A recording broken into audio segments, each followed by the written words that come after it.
हाँ भाई, सबको स्क्रीन दिखाई पड़ रहा है क्या? हेलो। सर।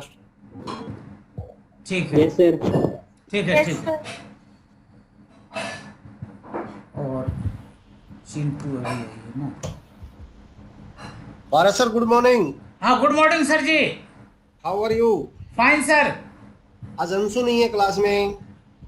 हाँ जी, वही तो मैं अभी अटेंडेंस लगा रहा हूँ। ओके। 2 दिन वो अब्सेंट रही है। एक तो जिस दिन मैंने टेस्ट लिए थे उस दिन वो नहीं आई थी। चिंटू भी कल या परसों absent थी शायद। परसों चिंटू और ये अंशु, ये दोनों अब्सेंट थी परसों, जिस दिन मैंने टेस्ट लिए थे। बेटा रेगुलर क्लासेस लगाया करे अपनी। और मैंने इन लोगों को बोल दिया भाई, यदि अटेंडेंस कम होंगे तो इंटरनल असेसमेंट में मैं नंबर नहीं दूंगा। हाँ, अटेंडेंस को तो विशेष इंपॉर्टेंस देनी है सर। हाँ जी सर जी। और जिन बच्चों का एडमिशन नहीं हुआ वो मंडे तक करवा लें बेटा। जिन बच्चों ने भी एडमिशन नहीं करवाया है मंडे तक जरूर करवा लें प्लीज।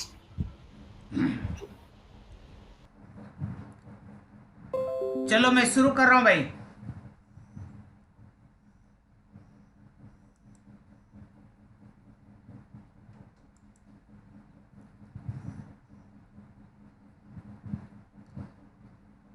कल जो मैंने आप लोगों को सरफेस केमिस्ट्री पढ़ाया था उसमें मैंने आप लोगों को बताया था एडजॉर्प्शन, एडजॉर्बेट और एडजॉर्बेंट। उसके बाद एक यहां पर होता है डिसॉर्प्शन।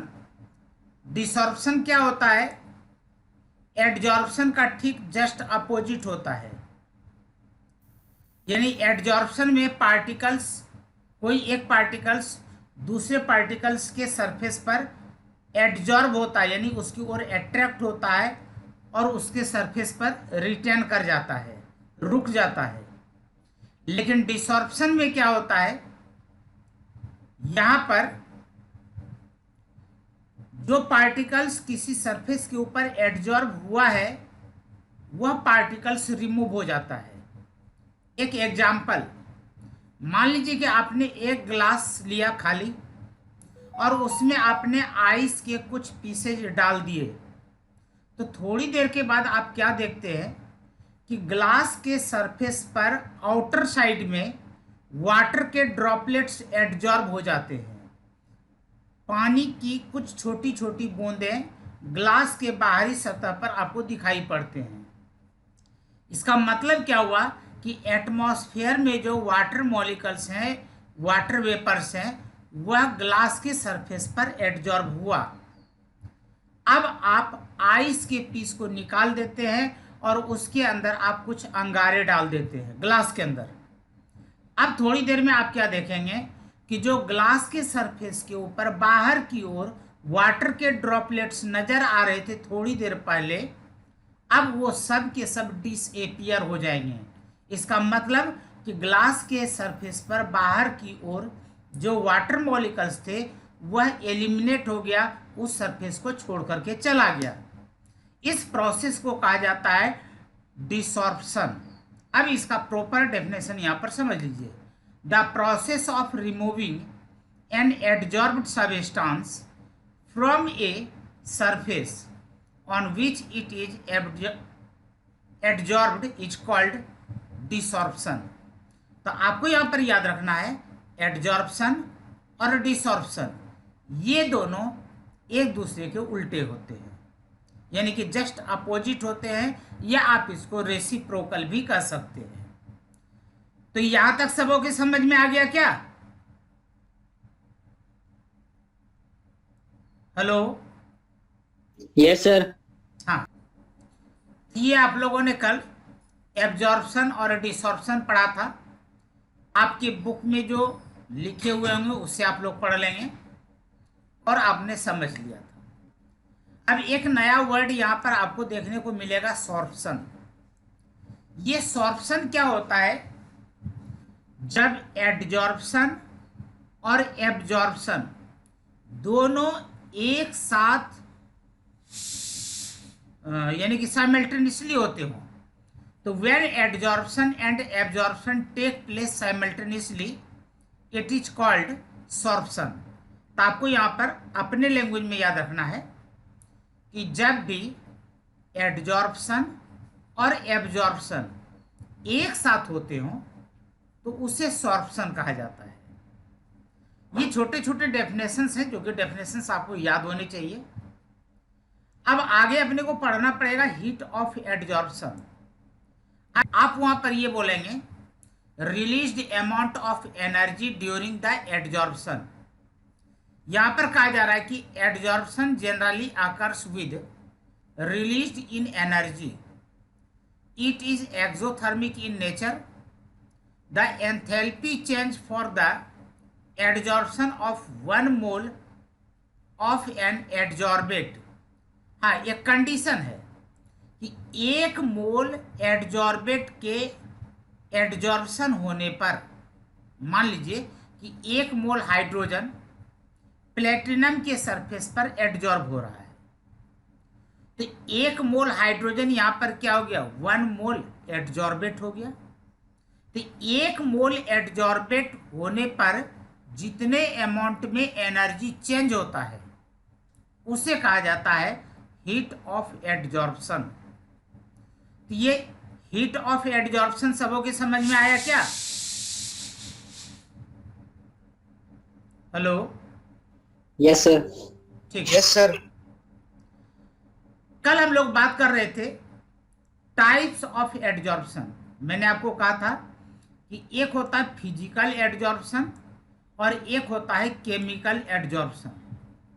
जो फिजिकल एडजॉर्प्शन होते हैं इसी का दूसरा नाम मैंने आपको बताया था फिजिसॉर्प्शन, या फिर इसी को आप यह भी कह सकते हैं, वांडरवाल का भी नाम इसमें आया था।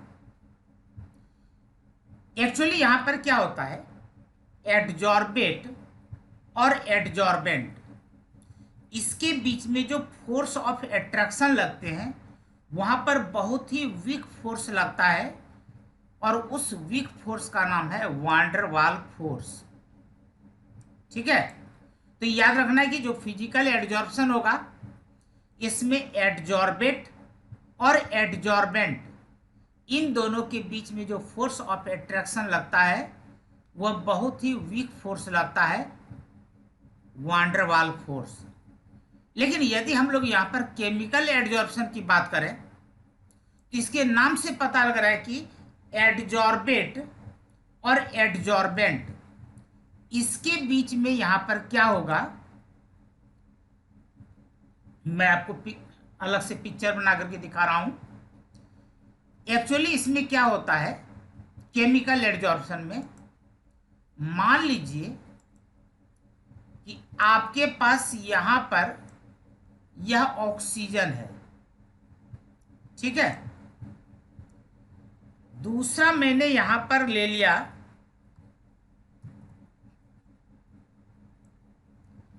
सल्फर डाइऑक्साइड, एक यहां पर हमने ले लिया ऑक्सीजन O2 और एक मैंने ले लिया सल्फर डाइऑक्साइड,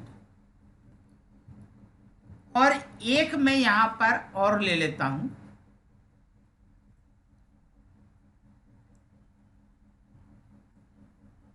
ये मैंने ले लिया वेनेडियम पेंटाऑक्साइड। जरा ध्यान से देखना, मैं आपको यहां पर एक रिएक्शन लिख करके बता रहा हूं, शायद इस रिएक्शन से आप बात को जल्दी समझ पाएंगे। मान लीजिए कि आपने यहां पर लिया SO2 प्लस में O2, एरो का निशान आपने लगाया और मैं इसको एरो का ऐसे निशान ना लगा करके मैं कुछ इस तरीके से लगाता हूं जिससे कि आप आसानी से समझ सकें।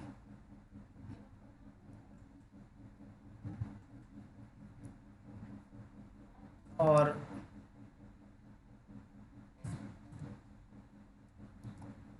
इस तरीके से मैंने लगा दिया और यहां पर मैं लिख रहा हूं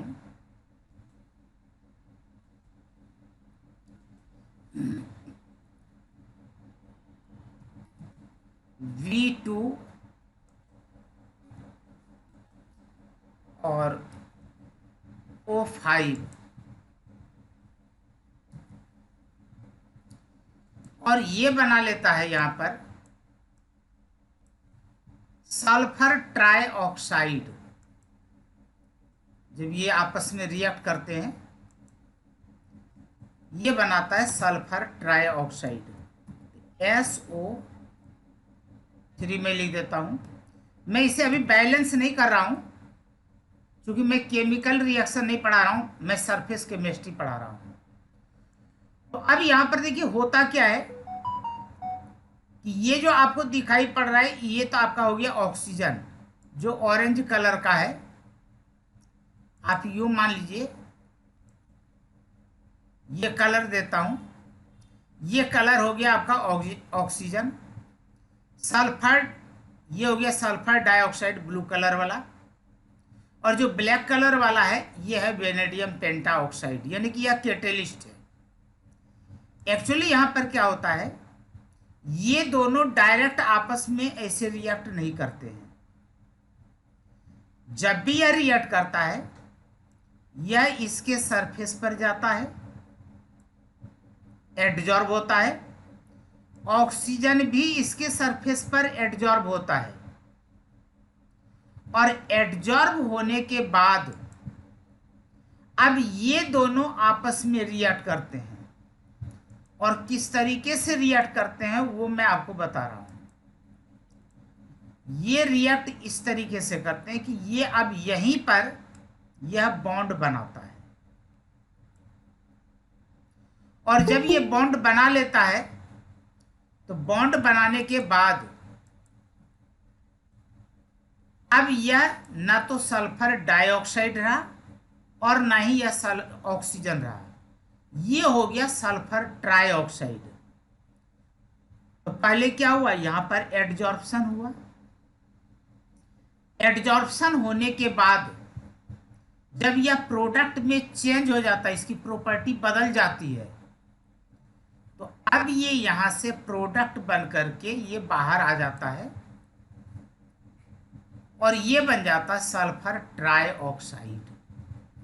तो एक्चुअली यहां पर जब ये इसके साथ जुड़ा था और ये इसके साथ जुड़ा था तो यहां पर इन दोनों के बीच में कोई न कोई फोर्स ऑफ अट्रैक्शन लगा होगा, इसके बीच में केमिकल रिएक्शन हुआ होगा, इसके बीच में भी केमिकल रिएक्शन हुआ होगा, बॉन्ड बनाया होगा, इंटरमीडिएट स्टेज को क्रॉस किया होगा, तब जाकर के इसने प्रोडक्ट बनाया।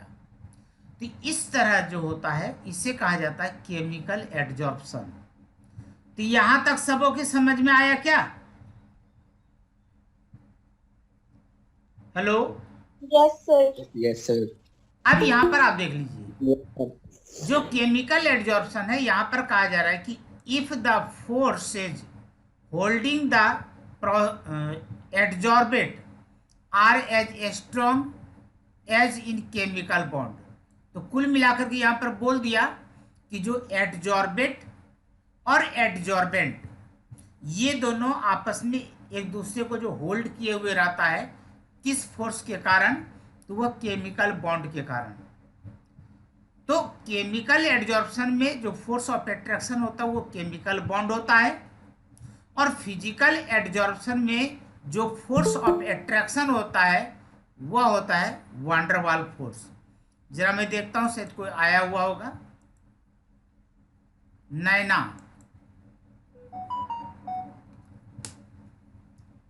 फिफ्टींथ नंबर में नैना।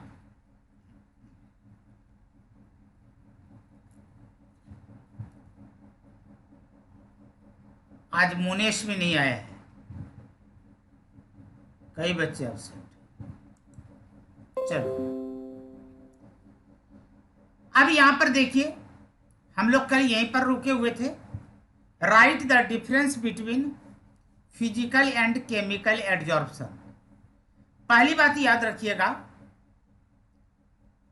कि जो फिजिकल एडजॉर्प्शन होता है इट इज नॉन स्पेसिफिक, यानी कि फिजिकल एडजॉर्प्शन कोई स्पेसिफिक नहीं हो सकता है।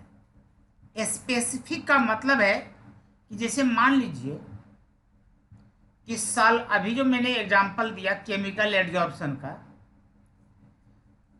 कि यदि आप ऑक्सीजन और सल्फर डाइऑक्साइड, ये ऑक्सीजन हो गया और ये सल्फर डाइऑक्साइड हो गया, यदि ये दोनों आपस में रिएक्ट करेंगे तो इसके लिए इसका होना जरूरी है। तो ये हो गया स्पेसिफिक। लेकिन यदि मान लीजिए कि हम लोग फिजिकल एडजॉर्प्शन के बारे में बात करें, तो इसका एक एग्जांपल लेते हैं कि जैसे कि डस्ट का टेबल के ऊपर आकर के एडजॉर्ब होना। तो भाई जो डस्ट के पार्टिकल्स हैं, कोई जरूरी है कि टेबल पर ही एडजॉर्ब होगा? वो आपके लैपटॉप के ऊपर भी एडजॉर्ब हो सकता है। आप कहीं खड़े हैं, आपके कपड़े टंगे हैं, आपके कपड़े के ऊपर एडजॉर्ब हो जाएगा, दीवार पर एडजॉर्ब हो जाएगा। यानी कि physical adsorption is not specific, but chemical adsorption is highly specific. तो ये पहला पॉइंट समझ में आया क्या? Yes, sir. हाँ, अब आगे देखते हैं। जो फिजिकल एडजॉर्प्शन है ये क्या होता है? ये रिवर्सेबल होता है। अब इस बात को हम लोग यहाँ पर एक दूसरे पिक्चर के द्वारा समझने की कोशिश करते हैं। नहीं था, मुझे तो आइस के पीसेज रखने थे, आइस के मैं पीसेज डाल देता हूँ इसके अंदर। चलो 2-4 मैंने इसके अंदर आइस के पीसेज रख दिए।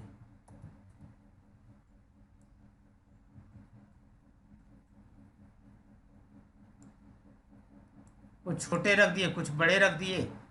इस तरीके से इसके अंदर आपने आइस के पीसेज रख दिए। अभी क्या था कि यहां पर इसकी दीवार पर कुछ भी आपको नजर नहीं आ रहा था, यानी कि बिल्कुल स्मूथ था, यानी कि ये सरफेस बिल्कुल खाली है। लेकिन थोड़ी देर के बाद क्या देखते हैं? थोड़ी देर के बाद आपको देखने को मिलेगा कि इसके ऊपर पानी के छोटे छोटे ड्रॉपलेट्स यहां पर पानी की कुछ बूंदें आपको नजर आने लगेंगी। तो ये क्या हो रहा है? एडजॉर्ब हो रहा है। मान लीजिए कि ये वाटर वेपर्स हैं, वाटर वेपर्स अट्रैक्ट हुआ और यहां पर आकर के रिटर्न कर गया। उसी तरीके से ये एडजॉर्ब अट्रैक्ट हुआ, यहां पर रिटर्न कर गया। ठीक है। अब थोड़ी देर के बाद क्या करते हैं कि जो यहां पर आपने आइस लिया था, इस आइस के जगह पर आपने क्या ले लिया? अंगारे ले लिए। तो चलो रेड कलर से दिखाता हूं भाई। एग्जैक्ट तो मुझे यहां पर रेड मिल नहीं रहा है। मान लेते हैं कि ये अंगारे हैं। अब क्या होगा?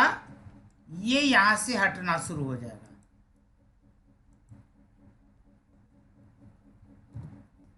धीरे धीरे ये डिसअपियर होने शुरू हो जाएंगे।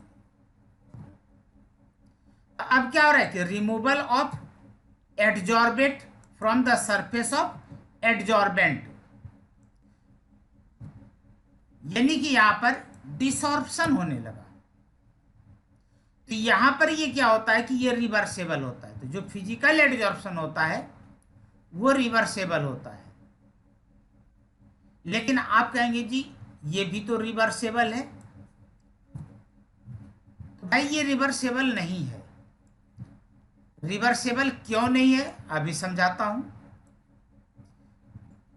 ये रिवर्सेबल इसलिए था कि वाटर के मॉलिक्यूल्स एडजॉर्ब हुए थे और वाटर के ही मॉलिक्यूल्स बाहर निकले थे। लेकिन यहां पर अब देखिए क्या है, ये तो हमने ले लिया वेनेडियम पेंटाऑक्साइड, और ये मैंने ले लिया ऑक्सीजन, ये हमने ले लिया सल्फर ट्राइऑक्साइड, जो भी कलर रहा हो। ये यहां पर एडजॉर्ब हुआ, ये यहां पर एडजॉर्ब हुआ। तो एडजॉर्ब होने वाला चीज आपके पास क्या था? सल्फर डाइऑक्साइड था और सल्फर ट्राइऑक्साइड था। लेकिन जो यहाँ से इसके सरफेस से बाहर निकल रहा है वो निकलने वाला सल्फर डाइऑक्साइड नहीं है, ऑक्सीजन भी नहीं है, निकलने वाला क्या है, सल्फर ट्राइऑक्साइड है। तो इसलिए chemical adsorption is not reversible but physical adsorption is reversible. ये पॉइंट समझ में आया क्या? Hello, yes sir. हाँ तो याद रखिएगा, यस सर। जो फिजिकल एडजॉर्प्शन होता है ये रिवर्सेबल होते हैं और जो केमिकल एडजॉर्प्शन होता है ये रिवर्सेबल नहीं होते हैं। इसे आप इरिवर्सेबल भी कह सकते हैं। और आज मैंने शायद यही नोट्स आप लोगों को ग्रुप में भेजे हैं। यदि आपको अच्छा लगे तो रख लेना, ना अच्छा लगे तो डिलीट मार देना। हालांकि मुझे पता है कि मुफ्त की पढ़ाई लोगों को अच्छी नहीं लगती। अब आगे देखो, the amount of gas depends upon nature of gas. अब कोई भी चीज, यानी खास करके मैं गैस के बारे में बात कर रहा हूं, यहां पर मैं +1 में आपको थोड़ी देर के लिए लेकर के चलता हूं। आपने +1 में स्टेट ऑफ मैटर को खूब अच्छे तरीके से पढ़ा होगा। यदि वो आपका कंसेप्ट क्लियर है तो वो चीज आपके यहां पर समझ में आ जाएगा। चलिए, कुछ गैसेज ऐसे होते हैं जो इजीली एडजॉर्ब होते हैं और कुछ गैसेज ऐसे होते हैं जो कि इजीली एडजॉर्ब नहीं होते हैं। कहा जा रहा है कि easily liquefiable gas like ammonia, carbon dioxide, gases adsorb together extent than hydrogen. कहने का मतलब जो आसानी से लिक्विफाई होता है उसका एडजॉर्प्शन भी आसानी से होता है, और जिस गैस का लिक्विफाई आसानी से नहीं होता है, जो गैस इजीली लिक्विड में कन्वर्ट नहीं हो पाता है, उसको लिक्विड में बदलने के लिए बहुत ज़्यादा कूल करना पड़ता है और बहुत ज़्यादा हाई प्रेशर प्रोवाइड करना पड़ता है, तब जाकर के वह लिक्विड में कन्वर्ट होता है। तो याद रखना है कि जो गैस जितना इजीली लिक्विफाई होगा वह उतने ही आसानी से एडजॉर्ब होगा। जबकि यहां पर कहा जा रहा है कि the amount of gas adsorbed is not related to critical temperature, यानी कि फिजिकल एडजॉर्प्शन के केस में गैस का एडजॉर्प्शन क्रिटिकल टेम्परेचर के ऊपर डिपेंड करता है। यानी कि जिसका क्रिटिकल टेम्परेचर ज़्यादा होगा वह इजीली लिक्विफाई होगा और वह आसानी से एडजॉर्ब करेगा। जबकि केमिकल एडजॉर्प्शन में कहता है कि गैस का एडजॉर्प्शन क्रिटिकल टेम्परेचर पर डिपेंड नहीं करता है, इसका इसके साथ कोई रिलेशन नहीं है। नेक्स्ट यहां पर देखते हैं, the extent of adsorption increases with increase in surface area. भाई जितना अधिक सरफेस एरिया इंक्रीज होगा एडजॉर्प्शन उतने ही ज़्यादा होंगे। जबकि यहां पर कहा जा रहा है कि it also increases with increase in surface area, यहां पर भी लगभग सेम वैसे ही होता है। तो ये कुछ डिफरेंसेज हैं, मैंने आपको नोट्स भेज दिए हैं, वहां से आप एक बार रीड कर लेंगे। छोटे बच्चों की तरह मैं बोल के आपको क्या बताऊं, हाँ जो आपके समझ में नहीं आएगा वो मेरे से पूछ लेंगे। हाँ, कुछ एक कॉमन बातें हैं। जो फिजिकल एडजॉर्प्शन है, चूंकि यहाँ पर रिएक्शन होते ही नहीं है, जब रिएक्शन होते ही नहीं है तो यहाँ पर एक्टिवेशन एनर्जी की कोई ज़रूरत ही नहीं होती है। लेकिन केमिकल एडजॉर्प्शन में चूंकि केमिकल रिएक्शन होते हैं इसलिए यहाँ पर एक्टिवेशन एनर्जी की ज़रूरत होती है। उसके बाद चूंकि केमिकल रिएक्शन नहीं होता है इसलिए हीट ऑफ एंथैल्पी लो होता है फिजिकल एडजॉर्प्शन के लिए। ये फिजिकल एडजॉर्प्शन के बारे में बात कर रहा हूँ। जो फिजिकल एडजॉर्प्शन है इसके लिए एंथैल्पी ऑफ एडजॉर्प्शन या हीट ऑफ एडजॉर्प्शन लो होता है और केमिकल के लिए हीट ऑफ एडजॉर्प्शन हाई होता है। तो ये तो था एक क्वेश्चन। और नेक्स्ट क्वेश्चन की ओर बात करें तो यहाँ पर कहा जा रहा है factors affecting adsorption of gas on solid, यानी कि किसी भी गैस का एडजॉर्प्शन यदि किसी सॉलिड के सरफेस पर होता है तो इसको अफेक्ट करने वाले कौन कौन से फैक्टर्स होते हैं। देखो आपको मेन पॉइंट्स याद रखने होंगे। वो मेन पॉइंट्स क्या हैं, तो मेन पॉइंट्स यहाँ पर है, मेन पॉइंट्स यहाँ पर ये हैं कि जिसको एडजॉर्ब होना है और जिसके ऊपर एडजॉर्ब होने हैं, इन दोनों के नेचर आपस में लगभग सिमिलर होने चाहिए। तो यहां पर कहा जा रहा है कि नेचर ऑफ एडजॉर्बेट, तो नेचर ऑफ एडजॉर्बेट में कहा जा रहा है कि यदि हम फिजिकल एडजॉर्प्शन की बात करें तो it is non specific in nature, therefore every gas gets adsorbed on the surface of any solid to a lesser और ग्रेटर एक्सटेंट। कहने का मतलब कि जो फिजिकल एडजॉर्प्शन है ये तो नॉन स्पेसिफिक है, इसलिए सॉलिड के सरफेस पर किसी भी गैस का एडजॉर्प्शन पॉसिबल है, चाहे वह एडजॉर्प्शन कम अमाउंट में हो या ज़्यादा अमाउंट में हो। वो अलग बात है कि यदि एडजॉर्बेट का क्रिटिकल टेम्परेचर हाई है तो वह इजीली लिक्विफाई होगा, इजीली वह एडजॉर्ब करेगा। नंबर 2 में यहां पर नेचर ऑफ एडजॉर्बेंट। अब नेचर ऑफ एडजॉर्बेंट में यहां पर कहा जा रहा है कि activated carbon, metal oxide like aluminium oxide, silica gel and clay are commonly used adsorbent. They have their specific adsorption properties depending upon pores. एक चीज मैं आपको बता दूं, यदि कभी आप मार्केट में थर्मस वगैरह परचेज करने के लिए गए होंगे या प्लास्टिक का कोई ऐसा चीज जो कि बंद रहता हो, तो उसमें से आपको एक छोटी सी पुड़िया मिलती है जो कि बाद में आप उसे बाहर निकाल के फेंक देते हैं।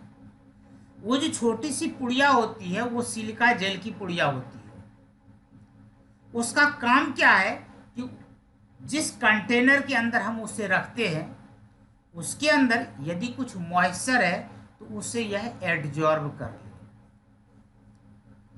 उसके बाद यहां पर कहा जाता है specific area the adsorbent.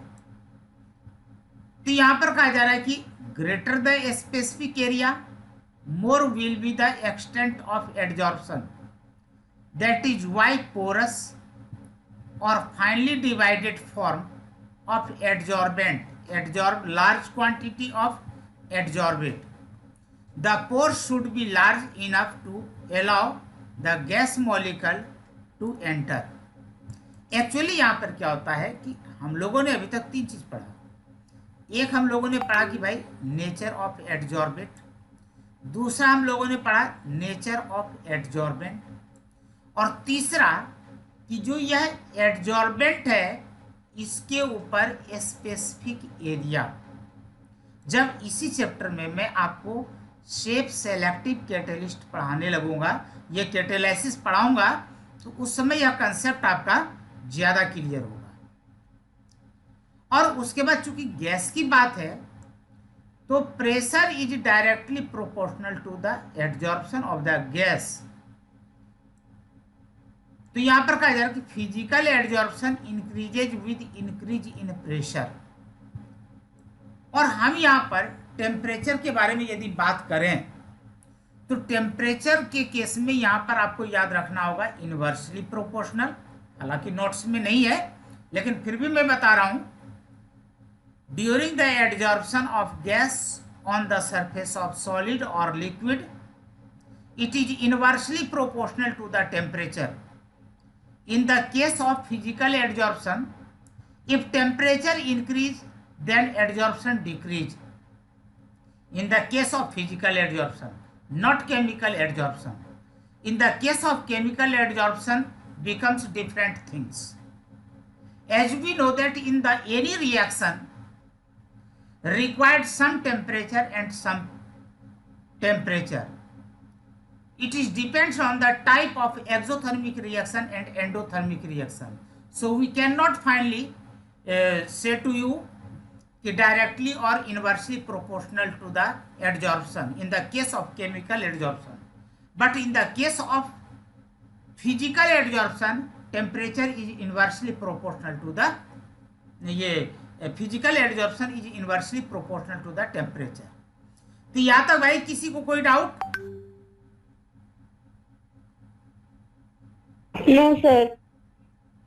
Thank you. अब आगे बात करते हैं एडजॉर्प्शन आइसोथर्म. अब ये जो एडजॉर्प्शन आइसोथर्म होता है, देखो अभी तक आप लोगों ने एडजॉर्प्शन समझ लिया है. सिर्फ मैं 2 मिनट टाइम लूंगा. मैं 2 मिनट टाइम तो लूंगा. 1 मिनट आ जाते हैं इधर.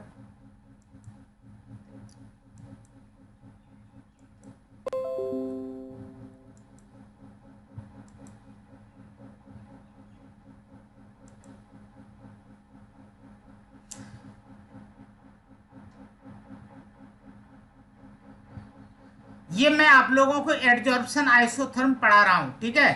क्योंकि इसमें हमें ग्राफ बनाना पड़ता है, इसलिए मैं आपको एक अलग साइट पर लेकर के आया हूं, जिस साइट पर मैं ट्यूशन पढ़ाता हूं. यहाँ पर थोड़ी विशेष सुविधा है,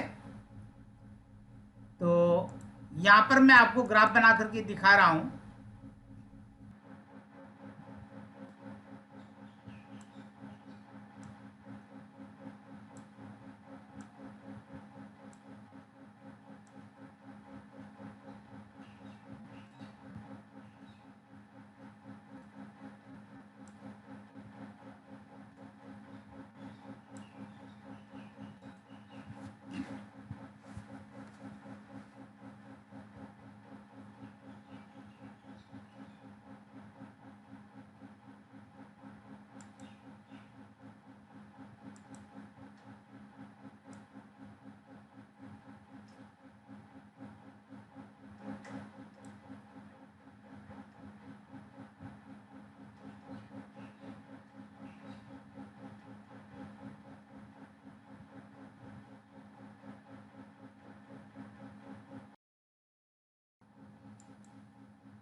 चलिए टाइम ओवर हो गया है, तो इसके बारे में हम लोग कल बात करेंगे, ठीक है.